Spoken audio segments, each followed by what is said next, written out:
The Last Word with Ali Velshi in for Lawrence starts right now. Hey, Ali. So we're watching these pictures out of Beijing, right? And I'm trying to keep track of who's there. Tim Cook's Mm-hmm. there, Elon Musk is there, Bessent is there, Marco Rubio's there. And Marco Rubio is one of the people in the cabinet who, a lot of people think is an adult in the room. And every time he's involved in stuff that Donald Trump does, unusual stuff, he always feels a little uncomfortable, right? Like the Zelensky stuff in the White House. Yeah. That picture you showed on Air Force One, where he was dressed up in a tracksuit. The sweatsuit, like Nicolas Maduro, same one that Nicolas Maduro was in the day he was captured. Yep. He also didn't look like he was enjoying that. Like he doesn't feel like he's in on the joke. It didn't look like it was the right size, I'm going to be honest. But that's The true whole with the thing did shoes. not look Maybe right. they were a gift. It looked uncomfortable. Yeah. He has changed, just in case you didn't see those pictures out of Beijing, he has changed into a suit and is now dressed a little bit like the Secretary of State might dress. You are looking at Xi Jinping. So, Jen, you have a great evening. Nice to see you. Thank you. And we'll see you tomorrow. Sounds good. See you tomorrow. All right. And what you're looking at right now, live pictures from Beijing right now, where it is 10 in the morning, and you are seeing Xi Jinping. There's a big American delegation there that has arrived ahead of President Trump, including Scott Bessent, Marco Rubio, and a whole bunch of them. We are just moments away from the first meeting between Donald Trump and Xi Jinping since Donald Trump's last meeting with him, which was in 2017. I want to get a sense of what's going on right now. It's the morning in China. Momentarily, we will see that. We might be seeing that's the advance in the motorcade right now. That's it right now. So Donald Trump getting ready to pull up. Let's go to Laura Barón Lopez. She's in Beijing right now. Laura, we're going to keep this picture up. What's going on there? Hi, good morning. Ali here from Beijing. So right now, the president is expected to arrive momentarily at the Great Hall of People, not far from here in Beijing. That's where China has legislative events. It's where their legislature meets. And already in place is the U.S. delegation. That includes Secretary of State Marco Rubio, Defense Secretary Pete Hegseth, Treasury Secretary Scott Bessent, as well as the president's son, Eric Trump. And so this is the ceremony, which is typical fashion for China, especially when welcoming President Trump, has a lot of pageantry and ceremony. And then shortly later this hour, the president is going to have an extended bilateral with President Xi Jinping. And what's on the agenda here? Well, what's expected is that there are going to be sales. The president is expecting China to purchase some billions in American soybean products, Boeing airplanes and parts, as well as beef products. But when it comes to what the president is really going to be pushing Xi Jinping on, obviously Iran is looming large here. And so we heard Secretary of State Marco Rubio talk about this a bit with Fox last night. But again, it's something the president has said he's going to bring up. They're going to have a long talk about Iran, namely whether or not China is going to help the U.S. in trying to reopen the Strait of Hormuz. Because as you know, Ali, China, a lot of their oil imports come through the Strait of Hormuz. So that's going to be big. And then another thing is obviously the president brought along more than a dozen U.S. CEOs with him, CEO of NVIDIA, who joined last minute, as well as the Tesla CEO, Elon Musk, Apple CEO, Tim Cook. And so he's going to be pushing China to try to open up their markets even further to these companies, in the case of NVIDIA, to their chips that are big in the AI boom. But again, there's a lot of assets the president has on the table here. In exchange, China is going to be wanting some kind of concessions, or is going to at least be pushing for some kind of concessions on Taiwan and Taiwan's independence. And the president has said he's going to talk to Xi Jinping about it, even though U.S. officials have maintained that the status quo is going to stay the same when it comes to the U.S. position on Taiwan. But I think when we take a step back, Ali, and we talk about the way that the Trump administration has changed their position towards China compared to the first term, in the first term, their national security assessment, they described China as a geopolitical competitor, one that the U.S. needed to confront head on. And now they view it much more as just an economic competitor. And you see that with the president really leaning on Treasury Secretary Scott Bessent in terms of that, Bessent being one of the lead negotiators in talks with China consistently versus the Secretary of State, Marco Rubio. Now, Rubio is here this time, but he hasn't been as involved in the lead up. So some of the former national security advisors that I've talked to, including ones that advised the president during his first term, are a bit concerned with what exactly the president may be willing to give to get some help from China on Iran. How far is the president willing to go on that front? And so that's, of course, one of the big things that we're going to be watching here is how much Iran dominates these talks or not, Allie. Yeah, I don't know if it's a metaphor or not, but Marco Rubio is blocked in that shot by the pillar. Behind him is Jensen Huang of NVIDIA. Elon Musk is there. Next to Elon Musk is Tim Cook. So you're right in pointing out this is very much a business trip, although Xi Jinping just shook hands with Stephen Miller. It's a bit of a mystery as to why Stephen Miller's there. Stephen Chung, the White House, one of the White House press officials, he's shaking hands with Xi Jinping right now. Mhm. Stephen Chung, known for his fairly profane social media posts, so I think he's going to try and withhold from swearing at this point. Eric Trump now meeting with Xi Jinping. Eric Trump, no apparent reason why he's there. He claims he's not doing business while on this trip, but that's also remains unclear. Laura, thank you for this. We'll continue to stay in touch with you as this meeting develops. The two leaders are now heading inside, presumably to begin their bilateral meeting. Laura Barón Lopez for us in Beijing. We're going to continue to monitor the events in China. We will bring you the meeting between Donald Trump and Xi Jinping when it begins. But first, if you watched this carefully choreographed arrival of Donald Trump and his entourage in Beijing, prior to this part, which was fully militarized, so there's no people there. In the beginning, there were crowds, there was applause, there was a ceremonial welcome on the tarmac when the president's plane landed. Hundreds of children cheering and waving. They were waving American flags and Chinese flags. Trump probably took that as a sign of his strength. King's welcome, basically. But don't be fooled, because this spectacle could literally be the only thing that the Chinese end up giving Trump as this summit unfolds and the crisis of Trump's own making with the war in Iran continues. Donald Trump was supposed to go to Beijing earlier. He delayed the trip from earlier this year because the expectation inside the White House was that by now, Iran would have capitulated. Tehran would have surrendered its nuclear stockpile, reopened the Strait of Hormuz, and handed Trump a major geopolitical victory to showcase on the world stage before he sits down with America's greatest competitor and adversary, China, President Xi Jinping. Spoiler alert, none of that happened.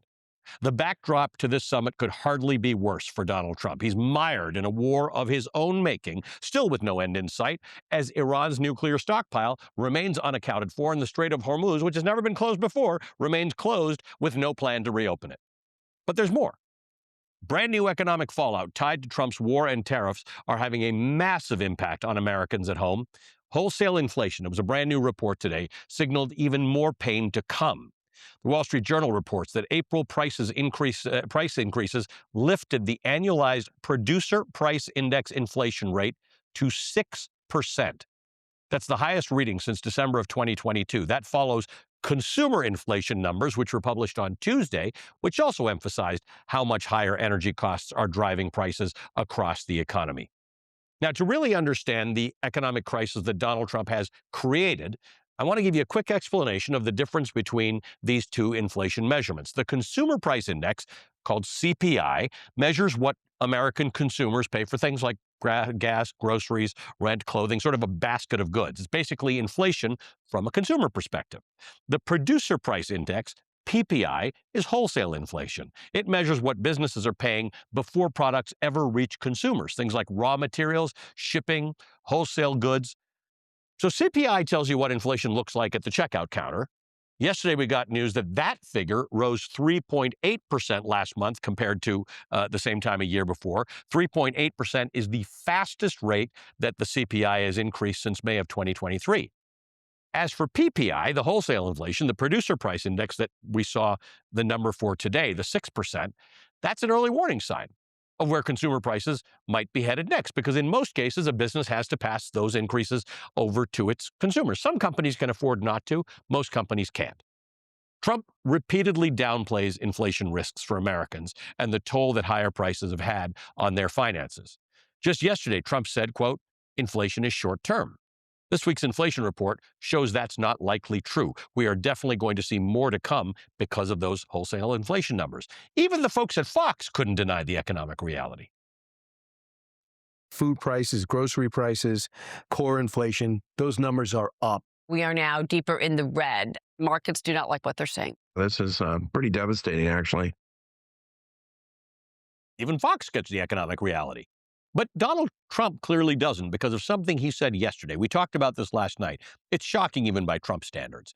He's invented this false binary that we either stop Iran from getting a nuclear weapon with which it can strike America, or the economy takes a beating. And so answering a question about negotiations with Iran and repeating the BS that a nuclear Iran was on the line, the president of the United States said this. When you're negotiating with Iran, Mr. President, to what extent are Americans' financial situation motivating you to make a deal? Not even a little bit. The only thing that matters when I'm talking about Iran, they can't have a nuclear weapon. I don't think about Americans' financial situation. I don't think about Americans' financial situation. New CNN polling shows that Americans feel abandoned by a president who promised to lower costs and improve their lives.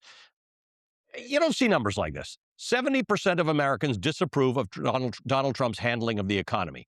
This is a benchmark that has never crossed 50%, even in Donald Trump's first term, even during the pandemic. 77% of Americans, including a majority of Republicans, say that Trump's policies have driven up the cost of living in their own community. 69% of Americans believe the United States will be headed into a recession within the next year.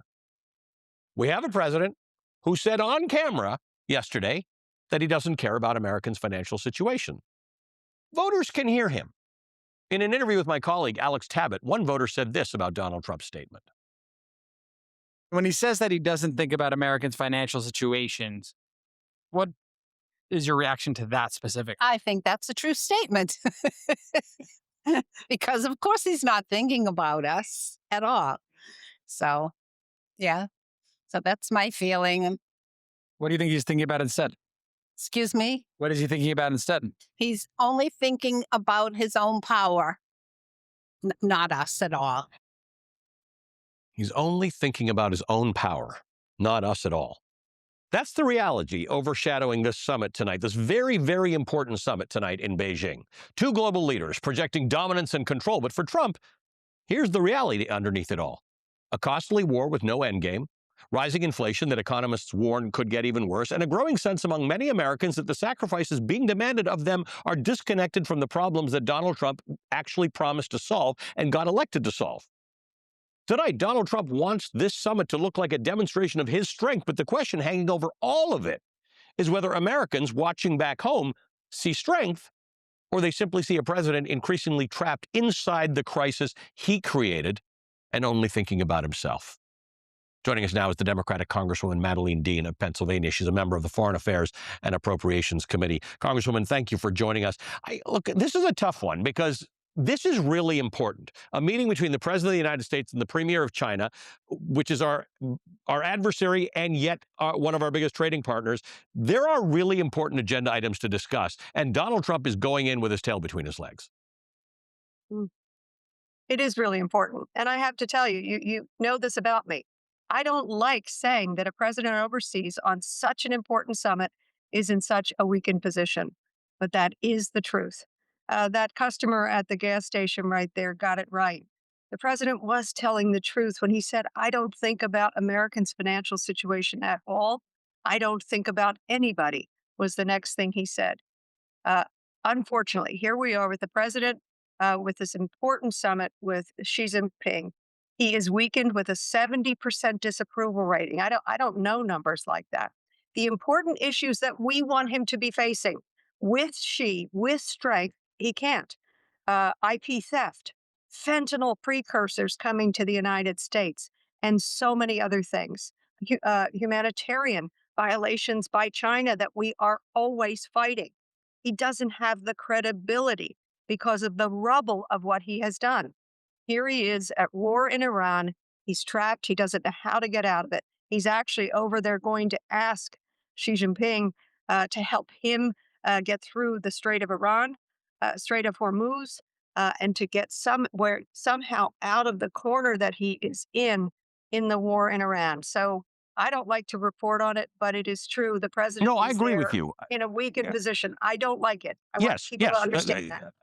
I would like the president to be successful in this mission. China is an important country. We have to take everything about it seriously. But again, I don't wish to bore people with economics, but they don't need to hear it from me because they pay for their own gas. 3.8% consumer inflation, 6% wholesale inflation. There are probably a handful of companies in America that can say, I'm not passing the 6% off to my consumers. Most businesses can't. In fact, the example in your district, small businesses can't do that. If they pay 6% more for something, the customer's going to have to pay 6% more for something. They have to. Absolutely. In my district, I think you know it fairly well. Very well, Gas yes. is at $4.69, $4.79. I whipped in the other day because I found $4.59.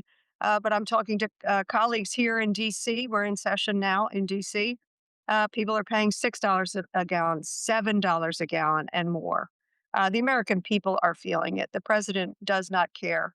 The other sad thing is I was thinking about the contrast between Xi and Trump. Xi, as you know, is high on the idea that the West is in decline and the East is rising. I don't buy that, but that is something that he is quite high on. The president, unfortunately, looks at the very short term. Xi looks at the very long term. In terms of Taiwan, very importantly, what are we doing with Taiwan? We have the president has signed and approved $11 billion worth of weapons sales to the island of Taiwan for its important defense, and we want to be a partner in that. And yet we know that the next $14 billion hangs in the balance, and Xi is going to play with that. The president also knows that he is in a corner with Iran. And so for the president, knowing that our own economy in America is in such a precarious place, prices on everything up, she can see that and see the weakness of this president. What I hope, and what is sad to me, is that you described who was there with the president. Why is it that Marco Rubio, that a Secretary of State is not leading in this position? We worried a long time ago when he was also made the archivist and a few other things that maybe that wasn't a good idea. It is not a good idea that we have some business people, some family members trying to cut deals. It's all about business with this president. It is all about the grift. And the president is also in this weakened, boxed-in position. Well, the Marco Rubio thing is its own mystery, right? I mean, he's not leading the discussions with Iran. We've got Tweedle Kushner and Tweedle Witkoff handling that. So I'm always puzzled as to why the Secretary of State's always an afterthought in this administration. But your point about Taiwan is really important because right now the United States has an official policy of sort of the status quo. Nothing should move as it relates to China and Taiwan. Xi Jinping just needs one word in the American position to change, that the United States is opposed to Taiwanese independence. Donald Trump needs a lot more from Xi Jinping than Xi Jinping needs from Donald Trump at this moment. Oh, it is upsetting and disappointing, the balance that we are watching here. And I'm actually quite worried about it. As you know, I serve on appropriations, but also on foreign affairs. And so our allies in that region are paying close attention. Of course, obviously Taiwan is paying close attention, but all of our allies in the region want us to be strong, want us to get back to that indispensable nation that Madeleine Albright talked about, that Henry Kissinger represented when you think about talks with China. But obviously, we are in a different position right now. I hope we get out without as much difficulty as we can, but I am very worried about what happens in Iran. And if we need Xi to help us get out of a self-inflicted war in Iran, where we have lost service members, 13 service members, where more than 100 school children are dead, thousands of civilians are dead. And of course, the rubble that this administration leaves behind in its wake is a serious problem. I don't want to be beholden to Xi to get us out of a war of President Trump's making. That we didn't need to be in. I completely agree with you. Congresswoman, nice to see you. Thank you for being with us tonight. Pennsylvania Congresswoman Madeleine Dean. She's a member of the Foreign Affairs Committee. You're looking at pictures out of Beijing where it's 10:19 in the morning. Donald Trump and Xi Jinping, the premier of China, have begun discussions. This is a high-stakes meeting amid as the Congresswoman said, a very unpopular war that Donald Trump is desperate to end and that has isolated America from its allies and weakened the U.S. economy and in some cases, the global economy. How's this all going to play out? Bobby Ghosh and Justin Wolfers join me after the break.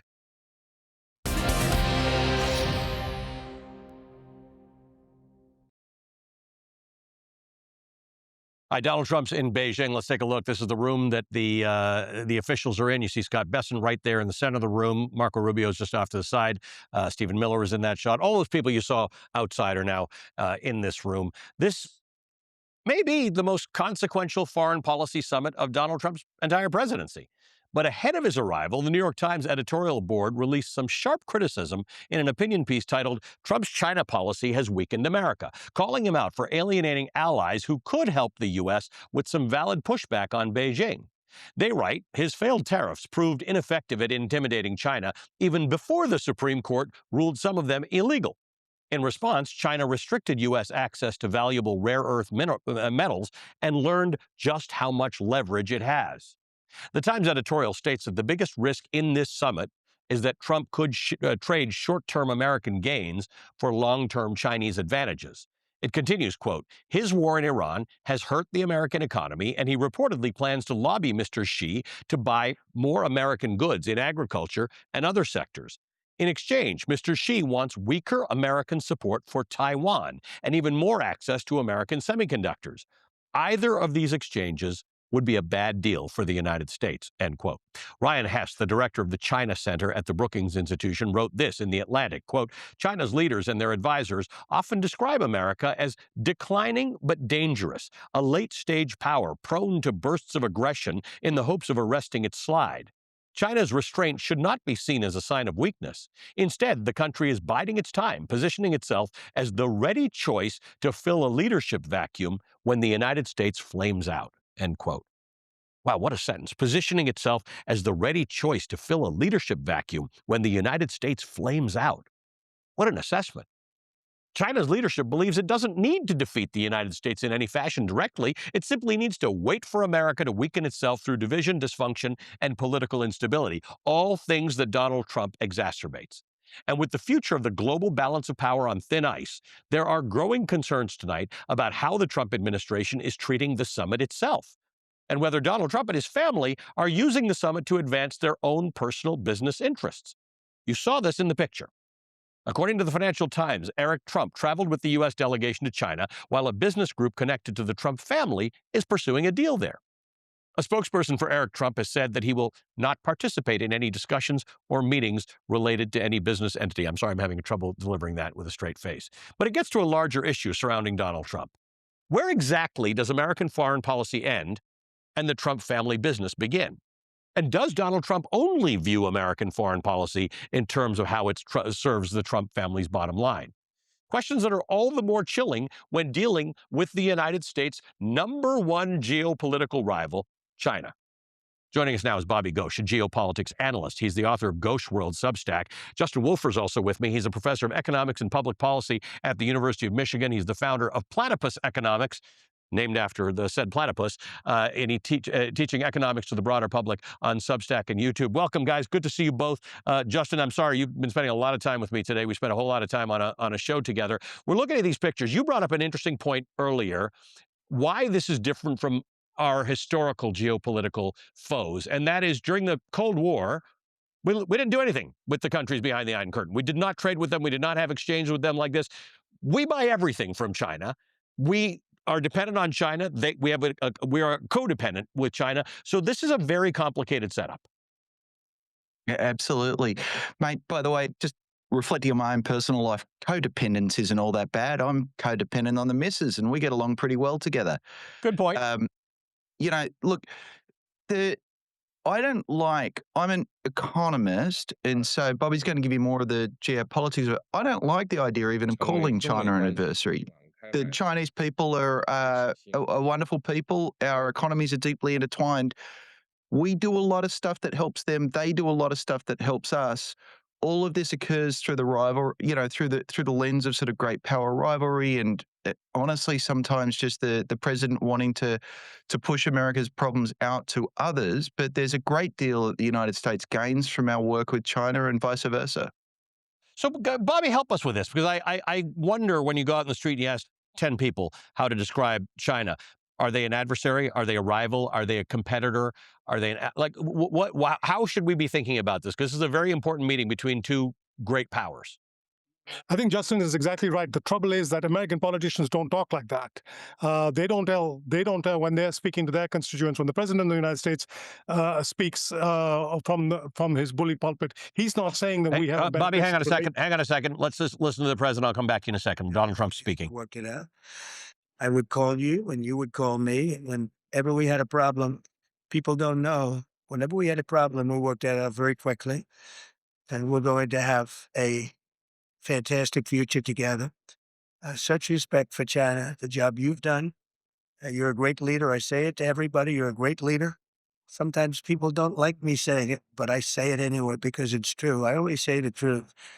And I just want to say, on behalf of all of the great delegation that we have the greatest businessmen, the biggest, and I guess the best in the world. We have amazing people, and they're all with me. Every single one of them. We asked the top 30 in the world, every single one of them said yes. And I didn't want the second or the third in the company. I wanted only the top. And they're here today to pay respects to you and to China. And they look forward to trade and doing business. And it's going to be totally reciprocal on our behalf. So I really look very much forward to our discussion. It's a big discussion. There are those that say this is maybe the biggest summit ever.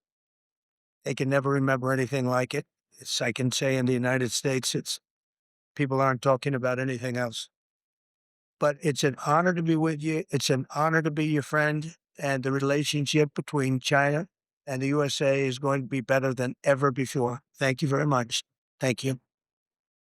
Thank you, Prime. Thank you, Prime. Thank you, Prince. All right, Bobby, that was interesting. Not exactly the same conversation he had with, for instance, Volodymyr Zelensky in the White House. This is interesting because this is a president who came into office and literally one of the first thing he did was impose some of the biggest tariffs ever on China. Now, to Justin's point, those things are separate. You can have friends and have tariffs on them too. But Donald Trump has set a tone here that is not necessarily how he talks about China in the United States. No, he's playing the flattery card, which is one of his go-tos. He does this from time to time when he thinks he can get something from it. We've seen nothing from Xi Jinping throughout his long career to suggest that flattery works with him. He tends to be much more cold-eyed in his geopolitical calculations. I think the big part of the reason why Trump has changed his tune, it's not even to do with Iran. I think this tune had changed even before Iran. He learned at his great expense last year that if you hit at China, China punches back. And I'll try this for an analogy. Rare earth minerals were China's Strait of Hormuz. And yes, China demonstrated that last year.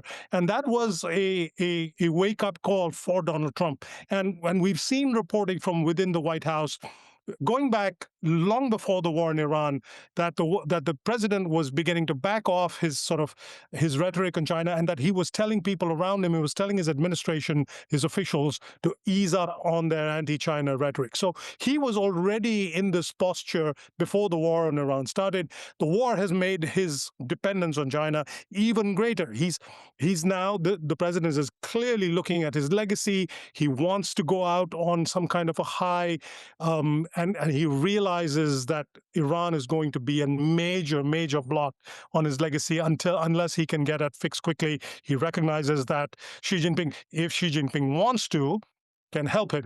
I'm not sure Xi Jinping sees it that way, but that's the president's calculation. That's typically when he starts flattering people, when he wants something from them. Guys, I'm going to ask you to hang on for a second. We're going to take a quick break. We'll come back and continue our conversation with Bobby Ghost and Justin Wolfers. When we come back, we want to talk about the economy. The Economist knew Donald Trump was lying when he said he'd bring grocery prices down on day one. What else were they right about?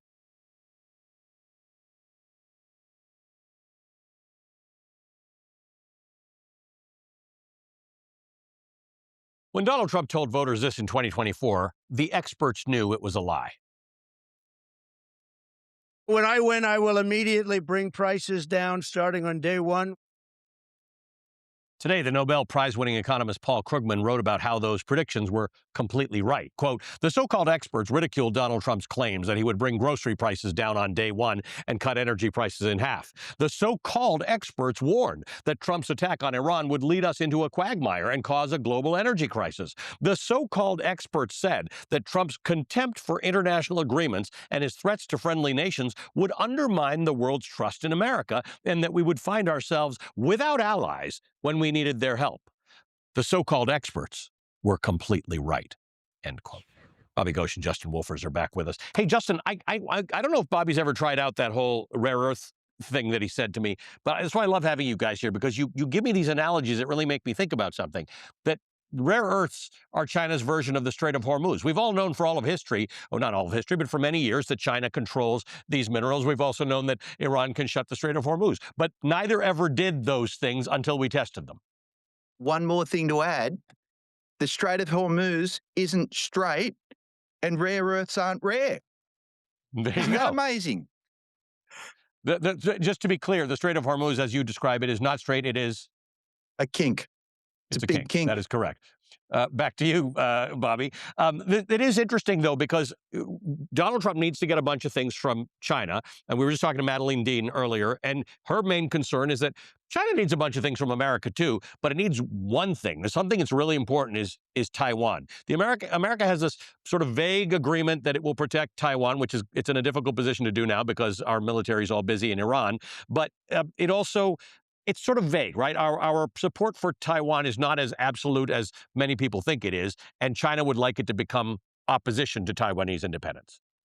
Well, it's nuanced. It's not as written in stone as some people think, but it's actually firmer than people. There's actually stuff written down that commits the United States to some things. At least it commits the United States to not doing some things. The United States is committed, for instance, to not forcing the Taiwanese to make a deal with the Chinese. The United States, by the way, is committed to not letting China have a say in American arms sales to Taiwan. And the President Trump, ahead of this trip, said he would discuss Americans' arms sales to Taiwan. That is a red line that he's consciously crossing. No American president has done that before. Going back to Ronald Reagan, the United States committed not to do that. So there is a weakening in America's stance on Taiwan that the Chinese are already seeing, and they'd like to see much more of that. So it'll be tomorrow morning, Justin, before we sort of get a sense, really, of what happened overnight, because it's 10:40 in the morning in Beijing, and in theory, they're all working for a little while. What does success look like to you? What would be success out of this meeting? Mate, I can tell you what I'm hoping for, which is that the president reads off his cue cards, doesn't do more than that, returns home safely, and the headlines tomorrow morning say, delicious Chinese meal enjoyed by everyone. If this were a more serious administration, there would be a lot more that would be on the table. There would be the possibility of further opening up trade, deeper integration, security issues, and all of that. But, you know, given the history of aggression and aggressive rhetoric, given the president's wayward words, which a small number of people find charming, but I have a funny feeling the Chinese don't, given the history of sort of racist, inflected language used by the administration, I just want him to get back on the plane and have a good sleep. Yeah, no, I'm kind of with you, because I'm sure there are viewers saying, why are you covering this in such earnest? It's because with this guy, you just never know. You just never know what he's going to say and who he's going to threaten or bully. By the way, we showed you Donald Trump's comments to Xi Jinping. We didn't have the translation of the comments backwards, so now I've got what Xi Jinping said to Donald Trump. He said, this year is the 250th anniversary of American independence. Congratulations to you and to the American people. I always believe that our two countries have more common interests than differences. Success in one is an opportunity for the other, and a stable bilateral relationship is good for the world. China and the United States both stand to gain from cooperation and lose from confrontation. We should be partners, not rivals. We should help each other succeed and prosper together and find the right way for major countries to get along well with each other in the new era. Mr. President, I look forward to our discussions on major issues important to our two countries and the world, and working together with you to set the course for and steer the giant ship of China-U.S. relations so as to make 2026 a historic landmark year that opens up a new chapter in China-U.S. relations. Bobby, that's the equivalent of what Justin thinks success would be, right? Xi Jinping said the things that sound like a bilateral summit should have said. Exactly right. He didn't say you're the greatest American president. He didn't say I tell everybody what a great guy you are, what a terrific leader you are, what a terrific country you are, what amazing companies you've built with your own hands. None of that. Just he stuck to the script, and that was it. That's pretty much what he says with every bilateral that he holds with every leader of every country. So with small variations, there's a standard script that is rolled out these times. So it doesn't sound like he just, you don't want to read too much into what is, after all, a standard speech, but it doesn't sound like he's going to give Donald Trump a great deal more than we were led to expect beforehand. All right, well, we'll all know more about this tomorrow. I appreciate your analysis, guys. Thank you. Bobby Ghosh is a geopolitical analyst. Justin Wolfers is a University of Michigan economics professor. Thanks to both of you for joining us. All right, coming up, it's bad enough that Trump is raising food and gas prices with his tariffs and his war of choice in Iran. Now he's trying to wring another $10 billion with a B from American taxpayers. We'll tell you how that's working out with Melissa Murray next.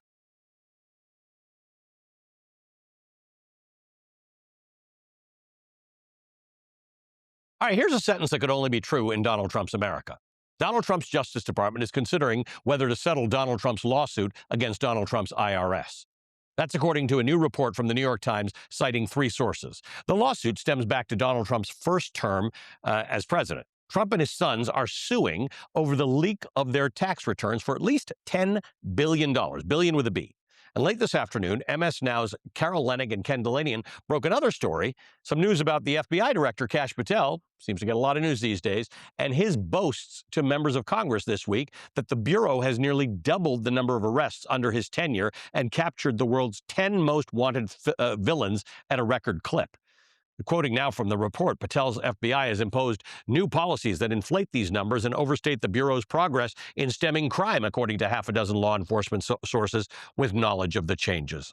The report adds that the inflationary tweaks included the FBI, quote, counting thousands of arrests of immigrants that occurred when Bureau agents accompanied the federal immigration officers who made the arrests as parts of surges targeting cities. MS Now's review of the FBI's most wanted list also reveals that the Bureau manipulated it to falsely suggest rapid progress, adding the names of some fugitives hours or days before agents capture them. So, if you can't be the best, at least fake it. Joining us now is Melissa Murray, professor of law at New York University and MS Now legal analyst. She's the author of the brand new and very important, terrific book, The U.S. Constitution, a comprehensive and annotated guide for the modern reader.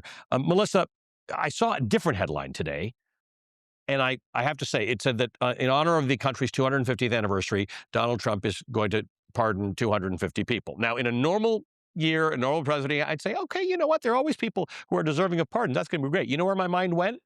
That he's preparing a list of 250 of his henchmen to pardon. I mean, it would not be an unusual effort in this administration. We saw from the start on day one that this president pardoned those who had besieged the Capitol on January 6th. He has also pardoned individuals who were convicted of doing harm to clinic workers at abortion clinics. And again, we've seen the results. There's been reporting just this week about perhaps unethical pardons that may be linked to certain benefits going to the administration. I mean, there's a lot going on here. The pardon power is broad. Certainly, the Constitution makes it the exclusive province of the president to pardon individuals for federal crimes, but it's not intended to be wielded in a way that accrues benefits to the president himself. And certainly not as a quid pro quo. We've heard reports of that too. But you're right. It's actually an important thing, and there's no question that presidents have used it in a way that a lot of people think is abusive and incorrect. But in many cases, it seems to sort of be an offset to people who have been at the wrong end of a justice system that has imposed a penalty on them that doesn't make sense? No, that's true. I mean, we've seen this in the case, Jimmy Carter pardoning individuals who had dodged the draft by fleeing to Canada. And we saw Joe Biden pardon individuals who had been convicted of low-level drug offenses. We've seen this in many different ways, and that kind of clemency is really important. It's a good safety valve for the criminal justice system at moments where criminal laws may not keep pace with public opinion about the nature of crime and certain infractions. But the idea that you would be trading a pardon for a benefit, or that the president would be receiving benefits in exchange for pardons, that's a different thing entirely.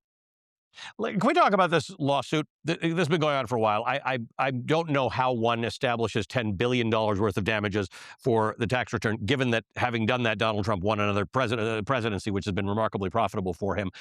But explain this to me. Donald Trump is suing the Department of Justice. When asked by Congress, Scott Bessent conceded that if that lawsuit is settled, it will come out of the Treasury General Funds. Treasury General Funds is taxpayer money. So Donald Trump is suing the American taxpayer for $10 billion. I actually think it's even more complicated than that, Ali. Donald Trump, in his personal capacity, is bringing this lawsuit against the IRS, an agency that Donald Trump, in his official capacity as president, has ultimate oversight over. So, this is actually going to be a hypothetical in my constitutional law class next semester. Can you have a case like this in federal court when there doesn't seem to be real adversity between the parties? This is a situation where the president is kind of on both sides of this particular conflict. And in those circumstances, most federal courts would say that there isn't standing. Maybe this is an advisory opinion, but this isn't a situation where federal courts should weigh in. It is doubly problematic when you think about the opportunity that this case presents for stunning and unprecedented corruption and self-dealing. I mean, right now it is reported that the president and the IRS are engaged in settlement talks. I mean, I don't know if those settlement talks happen in the mirror or what, but effectively the president gets to make demands and the president gets to decide whether those demands will be met, or some arm of the government that is at the direction of the president, whether it's the DOJ or the IRS. And ultimately, whatever that settlement is, if it is negotiated, will accrue to the benefit of the president in his personal capacity and his family. I mean, that seems unprecedented and wholly out of step with what we've seen in the past. I would love to visit your class when that conversation takes place. That's a fascinatingly interesting conversation about being on. You said both sides of this, might be on three sides of this, right? It's the Department of Justice, the IRS, and the presidency. What an interesting discussion. Melissa, great to have you. Thank you. MS Now legal analyst Melissa Murray. Her new book, which is fantastic, is called The U.S. Constitution, a comprehensive and annotated guide for the modern reader. It's like the best way to get through the U.S. Constitution. All right, thanks for joining us tonight.